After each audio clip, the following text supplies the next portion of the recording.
श्रीमद्भागवते महापुराणे चतुर्थस्कन्धे अथ 19विंशोऽध्यायः। मैत्रेय उवाच अतादीक्षत राजा तु हयमेतशतेन सह ब्रह्मावर्ते मनोक्षेत्रे यत्र प्राची सरस्वती तदभिप्रेत्य भगवान् कर्मातिशयमात्मनः शतक्रतुर्नममृषे पृतोर्यज्ञमहोत्सवम् यत्र यज्ञपतिः साक्षात् भगवान् हरिरीश्वरः अन्वभूयत सर्वात्मा सर्वलोककुरुः प्रभुः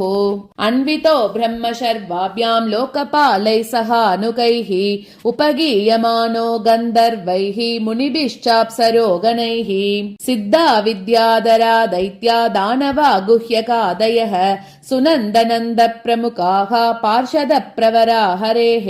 कपिलो नारदो दत्तः योगेशासनकादयः तम् अन्वीयुर्भागवता ये च तत्सेवनोत्सुकाः यत्र धर्मदुगा भूमिः सर्वकामदुगा सति दोग्धिस्माभिप्सितानर्तान् यजमानस्य भारत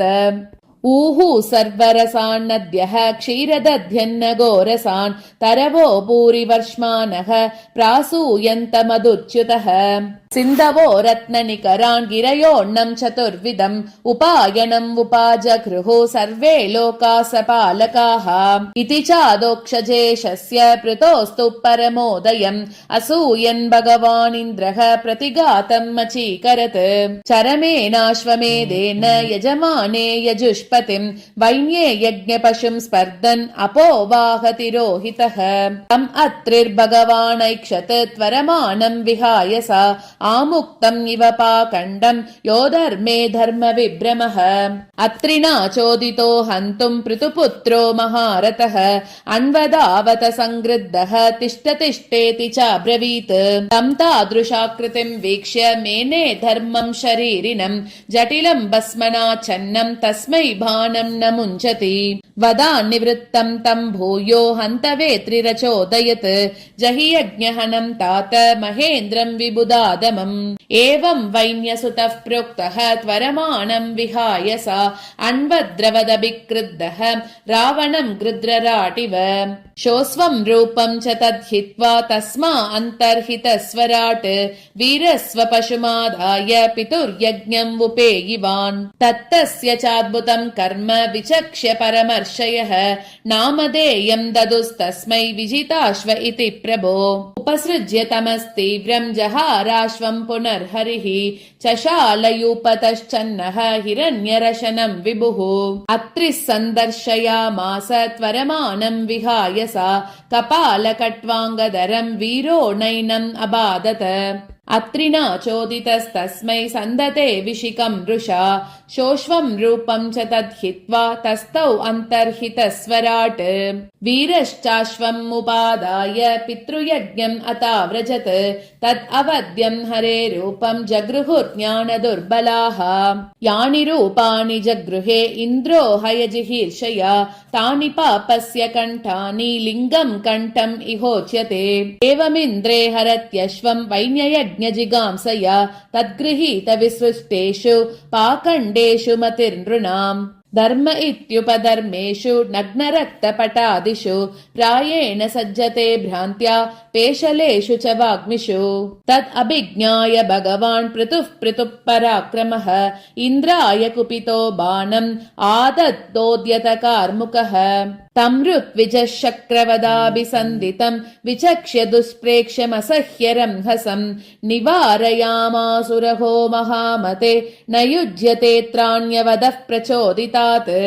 वयम् मरुत्वन्तमिहार्तनाशनम् ह्वयामहे त्वच्छ्रवसाह तत्विषम् अयातयामोपहवैरनन्तरम् प्रसह्य राजन् जुहवामते हितम् इत्यामन्त्र्य क्रतुपतिम् विदुरास्य ऋद्विजोरुषा सृग्हस्तान् जुह्वतोऽभ्येत्य स्वयम्भूः प्रत्यक्षेदत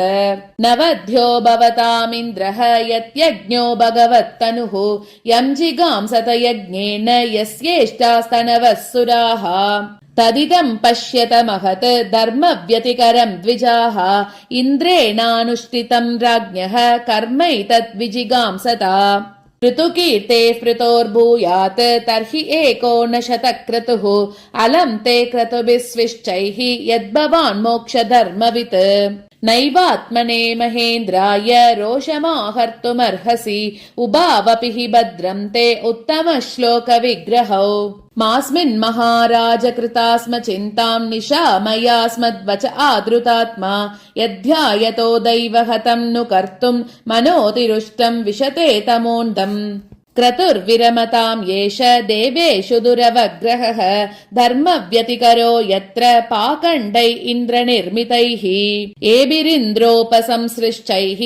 पाखण्डैर्हारिभिर्जनं ह्रियमाणं विचक्ष्वैनं यस्ते यज्ञदृक् अश्वमुट्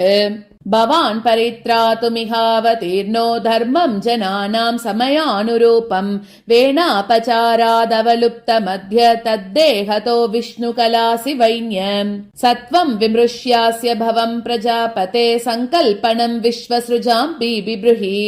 ऐन्द्रीं च मायामुपधर्म मातरं प्रचण्डपाखण्डपदं प्रभोजहि